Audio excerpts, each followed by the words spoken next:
থামছে না চালের বাজারে অস্থিরতা, ক্ষুব্ধ ক্রেতা বিক্রেতারা। অভিযোগের তীর রাইস মিল মালিকদের দিকে, সবজিতে স্বস্তি, কড়া মনিটরিং এর দাবি। শীতে কাঁপছে দেশ, মৌসুমের সর্বনিম্ন তাপমাত্রা তেঁতুলিয়ায় 7.3 ডিগ্রি সেলসিয়াস, বিপর্যস্ত জনজীবন। ভুয়া প্রকল্প দেখিয়ে ইউএনডিপি থেকে কোটি কোটি টাকা লোপাট, কোনো অস্তিত্ব নেই গবেষণার, জড়িত পরিবেশ অধিদপ্তরও।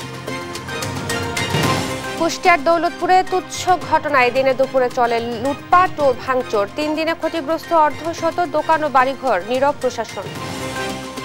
দাবানলে পড়ছে ক্যালিফোর্নিয়া, ছাই হলিউড পাড়া প্যাসিফিক প্যালিসেডসও, ভস্য 10,600 একর, জটিল হচ্ছে পরিস্থিতি।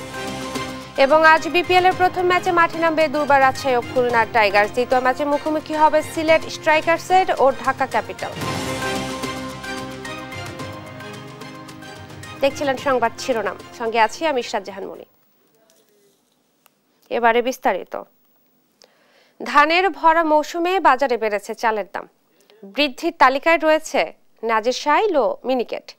এদিকে চাল আমদানিতে শুল্ক প্রত্যাহার করলেও সাময়িক মজুতদারিকে দায়ী করছেন বাণিজ্য উপদেষ্টা।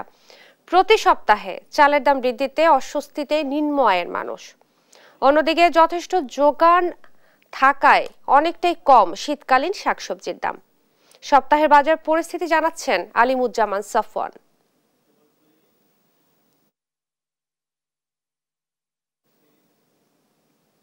দর্শক, রিপোর্টটি প্রক্রিয়াধীন রয়েছে, আমরা অপেক্ষা করছি।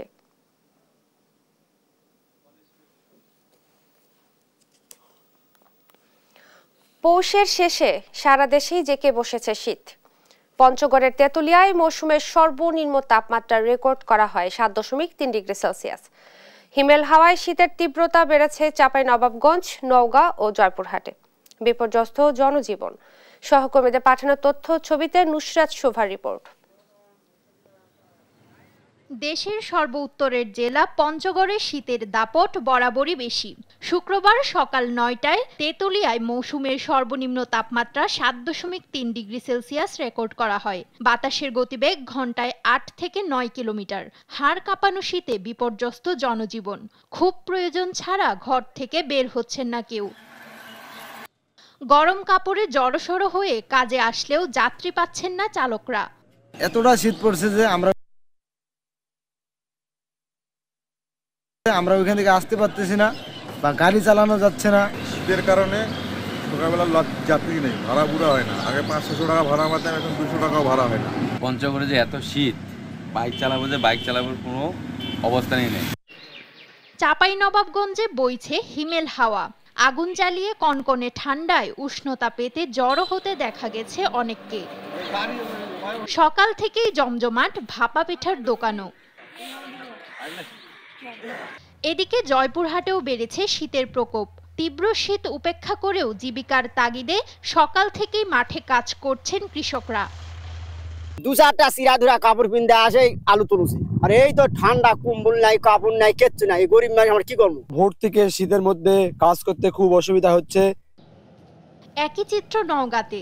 সূর্য উঠলেও কমেনি ঠান্ডা, কষ্টে পড়েছেন শ্রমজীবীরা। রোদ যত বাড়ে তাও ঠান্ডা, হাত পা হেভি ঠান্ডা লাগে। মোটামুটি বাতাসের কারণে শীত বেশি পড়ছে। প্রচন্ড শীত আমাদের এখানে, শীতের কারণে ভাড়া পুরা খুব কম হচ্ছে, ভাড়া দিতে হচ্ছে না। শীত নিবারণে সবাইকে সামর্থ্য অনুযায়ী অসহায় দরিদ্র মানুষের পাশে দাঁড়ানোর আহ্বান সংশ্লিষ্টদের। নুসরাত শোভা, নিউজ ডেস্ক, দেশ টিভি। একটু আগে যেমনটি বলছিলাম যে ধানের ভরা মৌসুমে বাজারে বেড়েছে চালের দাম, বৃদ্ধির তালিকায় রয়েছে নাজিরশাইল ও মিনিকেট। এদিকে চাল আমদানিতে শুল্ক প্রত্যাহার করলেও সাময়িক মজুতদারিকে দায়ী করেছেন বাণিজ্য উপদেষ্টা। প্রতি সপ্তাহে চালের দাম বৃদ্ধিতে অস্বস্তিতে নিম্ন আয়ের মানুষ। অন্যদিকে যথেষ্ট যোগান থাকায় অনেকটাই কম শীতকালীন শাকসবজির দাম। সপ্তাহের বাজার পরিস্থিতি জানাচ্ছেন আলিমুজ্জামান সাফওয়ান। দেশ জুড়ে চলছে আমনের ভরা মৌসুম, বাজারে রয়েছে যথেষ্ট চালের যোগান। তবে দাম কমার পরিবর্তে অযৌক্তিকভাবে বাড়ছে আতপ, নাজিরশাইল ও মিনিকেটের দাম। প্রতি সপ্তাহে চালের দাম বৃদ্ধিতে ক্ষুব্ধ কারণ বাজারের ব্যবসায়ীরা বলছেন, মজুত করে কারসাজি করছেন রাইস মিলের মালিকেরা। দেশে পর্যাপ্ত পরিমাণ ধান চাল আছে, কেন চালের দাম বাড়বে? বাড়ার কোনো প্রশ্ন উঠে না। এটা সরকার যদি ভালো মতন খতিয়ে দেখে, যেখানে বড় বড় মেল চাতাল আছে যেখানে বড় বড় কোম্পানি আছে ওইখানে যাক। আমরা সত্যি বলতে কাস্টমারদের কাছে যখন দাম বলি তারা বলতেছে আপনি মানে তারা কনফিউজ, আপনারা কি বলতেছেন ৭০ টাকা ৭৬ টাকা ৭৫ টাকা করে, যে অরিজিনাল ১ নম্বরটা, আর এখন বলেন কি আপনারা ৮০ টাকা। চালের অস্বাভাবিক এই দাম বৃদ্ধিতে অস্বস্তিতে রয়েছে ক্রেতারা।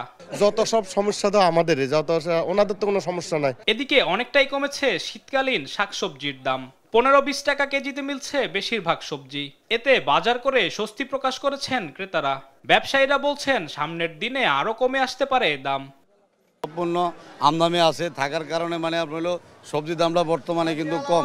তার আপনার হলো সিম ২০ থেকে শুরু করে ৫০ টাকা কেজি পর্যন্ত এমএলএ মানে আরো কিছুদিন পর আরো কমার সম্ভাবনা আছে। তবে চাল, ডাল, তেল সহ নিত্যপণ্যের দাম কমাতে অন্তর্বর্তী সরকারের হস্তক্ষেপ চান সাধারণ মানুষ। আলিমুজ্জামান সাফওয়ান, দেশ টিভি, ঢাকা। ওজন স্তরের সুরক্ষায় জাতিসংঘ উন্নয়ন কর্মসূচি ইউএনডিপির কোটি কোটি টাকা লোপাট করেছেন আসাদুজ্জামান নামের এক প্রতারক। কাগজপত্রে এয়ার কন্ডিশনকে পরিবেশ বান্ধব গ্যাসে রূপান্তর দেখিয়ে জাতিসংঘের সহযোগিতা নিয়েছেন তিনি, অথচ তার প্রতিষ্ঠান চালু হয়নি আজও। এমন কর্মকাণ্ডে জড়িত খোদ পরিবেশ অধিদপ্তরও। দেশ টিভির অনুসন্ধানে মিলেছে চাঞ্চল্যকর আরও তথ্য। সোলাইমান স্বপনের ক্যামেরায় এম এ আজিমের রিপোর্ট। বাস্তবে মুরগির খামার, অথচ এয়ার কন্ডিশনারের গ্যাস পরিবেশ বান্ধবে রূপান্তরকারী প্রতিষ্ঠান হিসেবে দেখানো হয়েছে। নাম দেওয়া হয়েছে কুলিং পয়েন্ট ইঞ্জিনিয়ারিং সার্ভিসেস। খামারের তালাবদ্ধ একটি রুমে কয়েকটি অকেজো যন্ত্রাংশ পড়ে থাকলেও বেশিরভাগ রুমই ফাঁকা। অথচ এখানে ২০০২ সাল থেকে ২০১২ সাল পর্যন্ত চীন, কোরিয়া থেকে আমদানি করা এয়ার কন্ডিশনার পরিবেশ বান্ধব গ্যাস রূপান্তরের সরঞ্জাম বসানো হয়েছে বলে দেখানো হয়েছে কাগজপত্রে। ১১৫ জন কর্মকর্তা কর্মচারী রীতিমতো গবেষণা, পরীক্ষা নিরীক্ষা সহ পরিবেশের জন্য ক্ষতিকর গ্যাস R22 বন্ধ করে R410-তে রূপান্তরের নামে লাখ লাখ ডলার সহযোগিতা নিয়েছে জাতিসংঘ থেকে, যা বাংলাদেশি টাকায় কয়েক কোটি টাকা। প্রতিষ্ঠানটি দেখভালের জন্য থাকা একমাত্র ব্যক্তি বলছেন এমন কোনো কার্যক্রম হয় না এখানে। এখন পর্যন্ত কোনো কিছু হয় এখানে? না, হয় নাই। এমনিতে কোনো শ্রমিক ট্রমিকও নাই 5 বছর ধরে, শুধু আপনি একাই? শ্রমিক যে ভাঙ্গা চুরি করে এর জন্য চালু করতেছে না। এলাকাবাসীও দেখেনি কোনো শ্রমিক বা কার্যক্রম। শুনছি তো কাম শুরু করব, এখনো কাম শুরু এখনো করে নাই। দায়িত্ব আছে এখন লোক। এর বাইরে কোনো শ্রমিক নাই? না না না, এর বাইরে কোনো শ্রমিক নাই। না, এখানে আমরা কোনো শ্রমিক টমিক কেউ দেখি না। ব্যানারে থাকা মোবাইল নম্বরে যোগাযোগ করা হলে দাবি করা হয় রীতিমতো চলছে প্রতিষ্ঠানটি। শ্রমিক কর্মকর্তারা আসবেন কিছুক্ষণের মধ্যে। জি, আমাদের ছেলেগুলো যাচ্ছে তো, আমাদের রানিং আছে তো, আমাদের শুনতেছে তো। এই আপনি হয়তো ঘন্টাখানেক মধ্যে ওরা পৌঁছে যাবে। আমাদের মোহাম্মদপুর অফিস থেকে প্রতিদিনে ওরা গিয়ে এখানে কাজ করে। এবার শ্রমিক কর্মকর্তাদের অপেক্ষায় দেশ টিভি টিম। দুপুর গড়িয়ে গেলেও দেখা মেলে না কারো। পরবর্তীতে মোবাইল ফোন নম্বরটিতে যোগাযোগ করা হলেও রিসিভ করেনি কেউ। এবার প্রতিষ্ঠানটির মালিক অর্থলোপাটের হোতা আসাদুজ্জামানের মুখোমুখি হতে চাই আমরা। দেশ টিভির উপস্থিতি বুঝতে পেরে মোহাম্মদপুরের প্রধান অফিস থেকে সটকে পড়েন আসাদুজ্জামান ও তার সহযোগীরা। প্রতিষ্ঠান চালু হয়নি, তবে ইউএনডিপি থেকে পাওয়া অর্থ সঠিকভাবেই খরচ করেছেন বলে মোবাইল ফোনে দাবি করেন তিনি। ওখানে যে টাকা তার চাইতে বেশি আমি খরচ করেছি ওখানে হচ্ছে। আচ্ছা আচ্ছা, কিন্তু ভাই এখানে তো এই যে হাঁস, মুরগি, কবুতর এছাড়া কিছু দেখতে পাচ্ছি না। না, ভিতরে তো আমার এটা ফ্যাক্টরি তো এখনো পাইনি, আমি প্রিফেস লাইনটা পাই নাই, যে কারণে এখনো পুরোপুরিভাবে চালু করতে পারছি না। চালু না হওয়া প্রতিষ্ঠানটি পরিদর্শনের সময় কার্যক্রম ছিল বলে দাবি পরিবেশ অধিদপ্তরের। এমনি আপনারা কি প্রজেক্টটা পরিদর্শন করছিলেন অনুদানটা দেওয়ার আগে? ওই কারখানা কি আছে ঠিকঠাক, মেশিন টেশিন আছে? আমরা লাস্ট যখন করছি তখন ছিল, লাস্ট করছি আমরা গত বছরে তখন ছিল। স্বৈরাচার হাসিনা সরকারের দোসর হওয়ায় শুধু ইউএনডিপির অর্থ লোপাটি নয়, বাংলাদেশের refrigeration and air conditioning merchant association ব্রামার সভাপতিও বনে যান প্রতারক আসাদুজ্জামান। এম এ আজিম, দেশ টিভি, ঢাকা। গোপালগঞ্জের মকসুদপুর থানা থেকে হত্যা মামলার আসামি পালানোর ঘটনায় 2 পুলিশ সদস্যকে সাময়িক বরখাস্ত করা হয়েছে। মামলার বাদীর অভিযোগ, পুলিশ টাকার বিনিময়ে ওই আসামিকে পালাতে সুযোগ করে দেয়। ঘটনা ভিন্ন খাতে নিতে গোপন রাখা হয়েছে সিসিটিভির ফুটেজ। সহকর্মী জাবেরুল ইসলাম বাঁধনে পাঠানো তথ্য ছবিতে জানাচ্ছেন সাদ আহমেদ। গোপালগঞ্জের মকসুদপুরে ভ্যানচালক আকাশ হত্যা মামলার আসামি হৃদয়কে গত মঙ্গলবার গ্রেপ্তার করে পুলিশ। বুধবার সকালে তাকে জিজ্ঞাসাবাদের জন্য থানার একটি কক্ষে রাখা হয়। এক পর্যায়ে সেখান থেকে পালিয়ে যান তিনি। বিষয়টি প্রথমে প্রকাশ না করলেও পরে সংবাদ বিজ্ঞপ্তির মাধ্যমে আসামি পালিয়ে যাওয়ার কথা জানান ওসি। তবে ঘটনার পর থেকে গোপন রাখা হয়েছে সিসিটিভি ফুটেজ। থানা থেকে হত্যা মামলার আসামি পালিয়ে যাওয়ার ঘটনায় এলাকায় চাঞ্চল্য সৃষ্টি হয়েছে। মামলার বাদীর অভিযোগ, টাকার বিনিময়ে আসামিকে পালাতে সহায়তা করে পুলিশ। 7 তারিখে বিকাল 3টার সময় পুলিশে আমি ফোন দেই, ফোন দিয়ে পরে পুলিশ যায় নিজে দেয় ঘরের ভিতরে দেয়, গ্রেপ্তার করা হয়েছে। সেই আসামি থানার থেকে পলাতক আমারে বলছে যে আসামি পলাইছে। ওসি টাকা খাইছে, ওসি যদি টাকা না খায় তাহলে এই আসামি কিভাবে পলায়? পুলিশ আমাদের কোনো সহায়তা করতে, পুলিশ যদি সহায়তা করতো তাহলে আসামিটা তো ছাড়তো না। আজ 1টা বছর হয়ে যায় আমি কোনো বিচার পাইনি। 5টা আসামি ধরা হইলে এক এক করে 5টা আসামি তারা সাইডে দিল। এখন হাতে নাতে ধরার পরেও যদি আসামি ছুটে যায়, এরপরে তো আমরা আমাদের তো ঘর থেকে বেরোনোই আমাদের বিপজ্জনক। তবে বিষয়টি নিয়ে ক্যামেরার সামনে কথা বলতে রাজি হননি মকসুদপুর থানার ওসি। এখন অলরেডি অভিযান চলছে, বিভিন্ন টিম কাজ করতেছে। এটা দুর্ঘটনা ঘটতেই পারে, এটা সাধারণ ব্যাপার না। তো এটা হলো অস্বাভাবিক একটা ঘটনা। অস্বাভাবিক ঘটনা বলেই ওদের বিরুদ্ধে বিভাগীয় ব্যবস্থা হচ্ছে এবং এটা তদন্ত হচ্ছে। হ্যান্ডক্যাপ কিভাবে খুললো এটা যারা ছিল তারা জবাব দিবে। তদন্ত কমিটি প্রত্যেকটা প্রশ্নের জবাব তো তারা। আর জেলা পুলিশ সুপার জানিয়েছেন ঘটনা তদন্তে কমিটি করা হয়েছে। পাশাপাশি 2 পুলিশ সদস্যকে সাময়িক বরখাস্ত করা হয়েছে। আমরা এখন তাকে গ্রেপ্তার করতে পারিনি, চেষ্টা করতেছি এবং অভিযুক্ত 2 জনের বিরুদ্ধে বিভাগীয় ব্যবস্থা নিচ্ছি। সার্কেল এসপি মকসুদপুরকে বলেছি যে অনুসন্ধানপূর্বক দায়িত্ব নির্ধারণ করতে প্রতিবাদিত বলেছি। ঘটনা তদন্ত করে দায়ীদের বিরুদ্ধে ব্যবস্থা নেওয়ার পাশাপাশি পালিয়ে যাওয়া আসামিকে দ্রুত গ্রেপ্তার করা হবে, এমন প্রত্যাশা মামলার বাদী ও এলাকাবাসীর। নিউজ ডেস্ক, দেশ টিভি। তুচ্ছ ঘটনাকে কেন্দ্র করে কুষ্টিয়ার দৌলতপুরে চলছে প্রকাশ্য লুটপাট ও ভাঙচুর। গত 3 দিনে লুটপাট ও ভাঙচুর করা হয়েছে প্রায় 1/2 দোকানপাট ও বাড়িঘর। তালা ভেঙে নিয়ে যাওয়া হচ্ছে গোয়ালের গরু, ছাগল সহ মূল্যবান মালামাল। আর এগুলো দেখেও যেন দেখছে না প্রশাসন, যেন মগের মূল্যকে পরিণত হয়েছে পুরো এলাকা। স্থানীয়রা বলছেন প্রশাসনের উপস্থিতিতেই করা হচ্ছে এসব লুটপাট ও ভাঙচুর। ইরফান রানার ক্যামেরায় কুষ্টিয়া থেকে নাহিদ হাসান তিতাসের রিপোর্ট। 7 জানুয়ারি মঙ্গলবার সন্ধ্যায় কুষ্টিয়ার দৌলতপুরে দ্রুতগতিতে মোটরসাইকেল চালানোকে কেন্দ্র করে তর্কে জড়ায় মথুরাপুর ইউনিয়নের পোয়ালবাড়িয়া গ্রামবাসী। এরপর থেকে শুরু হয় পক্ষে বিপক্ষের মধ্যে সংঘর্ষ। চলতে থাকে প্রকাশ্য লুটপাট ও ভাঙচুর। গত 3 দিনে এই ইউনিয়নে লুটপাট ও ভাঙচুর করা হয়েছে প্রায় 1/2 দোকানপাট ও বাড়িঘর। তালা ভেঙে নিয়ে যাওয়া হচ্ছে গবাদি পশু সহ মূল্যবান মালামাল। যেন পুরো এলাকা পরিণত হয়েছে লুটপাটের রাজ্যে।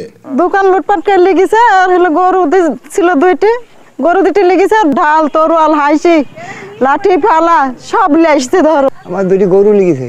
হ্যাঁ, ওই যে বাড়ি গন্ডগোল করি, ওই মোটরসাইকেল গাই বাদ দিয়েছিল তাই বিলিছে চাইলি, আর গরুর 2টি খাট লেগেছে।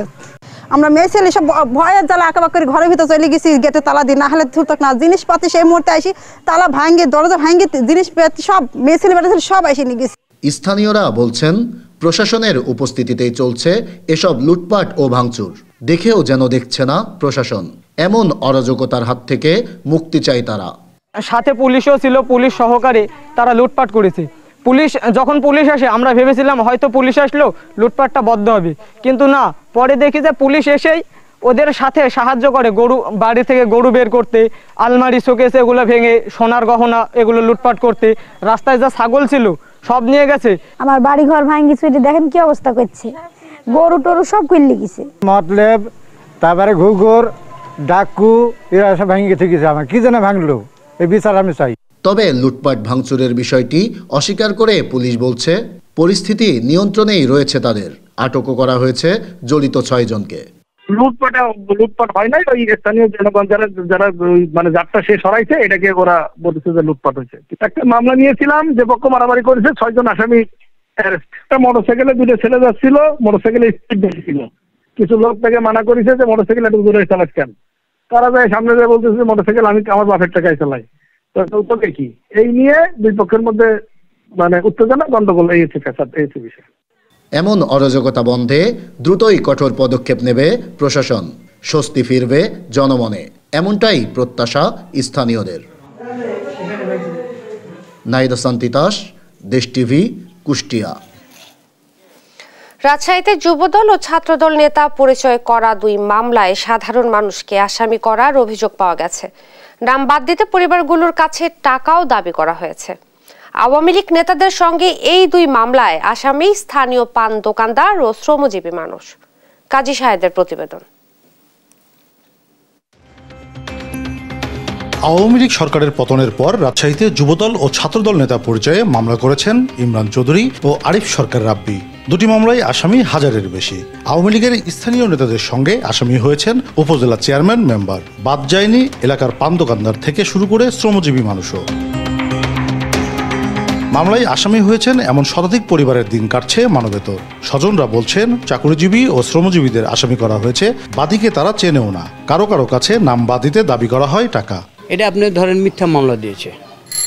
আমার ভাইকে, এই ফুফাতো ভাই হলো হুমায়ুন কবির চৌধুরী, চাচাতো ভাই হলো জ্যাকি, এটা আপনি দুজনেরই আপনার মিথ্যা মামলা করেছে। 50,000 বা 10,000 যদি দেওয়া যায় হয়তো নামটা উঠানো যাবে, কিন্তু আমার হাজব্যান্ড তো কিছুই করেনি। কেউ কিন্তু বলতে পারবে না যে আমার হাজব্যান্ড কখনো কোনো রাজনীতির মধ্যে কোনো মিছিল, কোনো মিটিং বা কোনো প্রোগ্রামে থাকছে না, কোনো সে আওয়ামী লীগের পোস্টে থাকছে। আসামিরা যেমন চেনেন না বাদীকে, তেমনি বাদীও চেনেন না মামলার সব আসামিকে। যুবদল নেতা পরিচয়ে মামলা করা ইমরান চৌধুরীর দাবি, তার কাছে সব প্রমাণ আছে। আসলে আমি সবাইকে চিনি না, তো সব কিছু পর্যবেক্ষণ করে মামলাটা সাজিয়েছে রাজশাহী মহানগর ছাত্রদল। বিষয় হলো যেদিন এই ঘটনাটা ঘটে 19 তারিখে, এটা তো 19 তারিখের ঘটনা, আমার যেদিন হাত ভাঙবে, আপনি বিকালে সন্ধ্যার পরে আপনি আমার সাথে সামনাসামনি দেখা করেন। ফোনে কথা বলার থেকে সামনাসামনি কথা বলা অনেক ভালো। আর যারা যারা বলেছে তাদের কথাগুলো একটু নিয়েন, যে জানি না তারপর আমার নাম ঢুকিয়ে দিয়েছে, ঠিক আছে, কারণ সবার প্রমাণ আছে। তবে পুলিশ জানিয়েছে এসব মামলা মনিটরিংয়ে কাজ করছে আইজিপির নেতৃত্বে গঠিত কমিটি। নিরপরাধ কেউ যাতে হয়রানির শিকার না হয় সেভাবেই তদন্ত চলছে। যে মামলাগুলো হয়েছে, মামলাগুলো আমরা নিয়েছি, কিন্তু তদন্তের ক্ষেত্রে তো আমাদের সেই সুযোগ রয়েছে। তদন্তে যারা নিরপরাধ রয়েছে, স্যারের একেবারেই ক্লিয়ার নির্দেশনা যে নিরপরাধ কোনো ব্যক্তিকে কোনো প্রকার হয়রানি করা যাবে না। সেই ক্ষেত্রে আগে নিরপরাধ ব্যক্তিকে সেগ্রিগেট করে তার যাতে শুরু থেকেই হয়রানি না হয়। 5 আগস্টের পর রাজশাহীতে 2টি হত্যাসহ রাজনৈতিক মামলা হয়েছে 42টি। এসব মামলায় আসামি করা হয়েছে 5 থেকে 7,000 জনকে। কাজী সাহেদ, দেশ টিভি, রাজশাহী। ফুলকপির কাঙ্ক্ষিত দাম না পেয়ে লোকসানে পড়েছেন চুয়াডাঙ্গার চাষিরা। বর্তমানে প্রতি পিস কপি বিক্রি হচ্ছে 4 থেকে 5 টাকায়। এতে তাদের উৎপাদন খরচও উঠছে না। ক্রেতা না থাকায় খেতেই নষ্ট হচ্ছে অনেক চাষির ফুলকপি। চাহিদার তুলনায় আবাদ বেশি হওয়ায় এমন অবস্থা বলে দাবি কৃষি বিভাগের। সহকর্মী খায়রুজ্জামান সেতুর পাঠানো তথ্যচিত্রে বিস্তারিত অঙ্কন চৌধুরীর রিপোর্টে। লাভের আশায় ফুলকপি আবাদ করে এখন ব্যাপক লোকসানের মুখে চুয়াডাঙ্গার কৃষকরা। বাজারে বিক্রি করে উৎপাদন খরচও উঠছে না তাদের। গত বছর লাভজনক হওয়ায় চলতি মৌসুমে এ জেলায় 70,450 মেট্রিক টন ফুলকপি উৎপাদিত হয়। শুরুতে প্রতি পিস ফুলকপি বিক্রি হয় 80 থেকে 90 টাকা পর্যন্ত, কিন্তু সময়ের সঙ্গে সঙ্গে দাম থেকে তলানিতে বর্তমানে প্রতি পিস বিক্রি হচ্ছে 4 থেকে 5 টাকায়। কপি বিক্রি করে জমি পরিষ্কার করার টাকা উঠছে না। আমাদের আগে কপি ছিল, সেই সব কপিতে মানে টাকা পয়সা ভালোই মানে লাভজনক হয়েছে, কিন্তু এখন বর্তমানে যে কপি আছে এই কপি আর হচ্ছে বিক্রি নাই বাজারে। কপি আমাদের আবাদ করেছি, আমাদের খুব লস হয়েছে, ভেঙে ফেলতেছে। নেট 100 টাকা কিনে এসে 100 টাকা বিক্রি করতে পারতেছি না। ক্রেতা কম থাকায় অধিকাংশ কপি খেতে নষ্ট হচ্ছে। একই সঙ্গে অন্য ফসল আবাদের জন্য সার সংকট দেখা দিয়েছে। চাহিদাও কমে গেছে এবং মাঠের কপিটা আছে এখন বর্তমানে চাহিদা পূরণ হয়ে আর সেগুলো বিক্রি হচ্ছে না, যার জন্য মাঠে সেগুলো এমনি নষ্ট হয়ে যাচ্ছে। দাম নেই, কপিতে লস, চাষে হামাকের কানছে। সার কিনতে গেলে এবারে 2000-3000 টাকা বস্তা, সার আনতে গেলে পাওয়া যাচ্ছে না। কৃষি বিভাগ বলছে চাহিদার তুলনায় বেশি উৎপাদন হওয়ায় বাজারে দাম পাচ্ছে না কৃষকরা। ফুলকপি এবারে যে পরিমাণ উৎপাদিত হয়েছে, প্রথম অবস্থায় ফুলকপির 1 বিঘা জমি থেকে 70 থেকে 80,000 টাকা পর্যন্ত কৃষকরা ফুলকপি বিক্রি করেছেন। এর পরবর্তীতে ওই জমি সহ অন্যান্য জমিতে ফুলকপি তারা আবার আবাদ করেন, দাম কিছুটা বেশি পায়। এরপরে এখন এই ভরা মৌসুমে ফুলকপির উৎপাদন অনেক বেড়েছে চাহিদার তুলনায় বাড়ার কারণে ফুলকপির দামটা কিছুটা কমেছে। ক্ষতি পোষাতে সরকারি সহায়তা চান এ জেলার ক্ষতিগ্রস্ত কৃষকরা। নিউজ ডেস্ক, দেশ টিভি। কক্সবাজারে খুলনা 4 নম্বর ওয়ার্ডের সদ্য সাবেক কাউন্সিলর গোলাম রব্বানী টিপু হত্যার ঘটনায় একজনকে আটক করেছে র্যাব। শহরের কলাতলী সড়কের একটি হোটেল থেকে বৃহস্পতিবার দিবাগত রাত 12টার পর তাকে আটক করা হয়।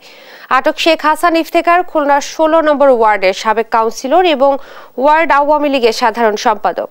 র্যাব 15 এর অধিনায়ক জানায়, বৃহস্পতিবার সকালে ইফতেখার ও টিপুর সাথে এক নারী একই হোটেলে ওঠেন। সিসিটিভি ফুটেজে দেখা যায় বৃহস্পতিবার সন্ধ্যায় ওই নারী সহ টিপু হোটেল থেকে বের হন।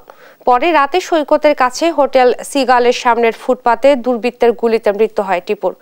এ ঘটনায় রাতেই শহরের টেকপাড়ার বাসিন্দা মেজবা হক ভুট্টুকে হেফাজতে নিয়েছে র্যাব।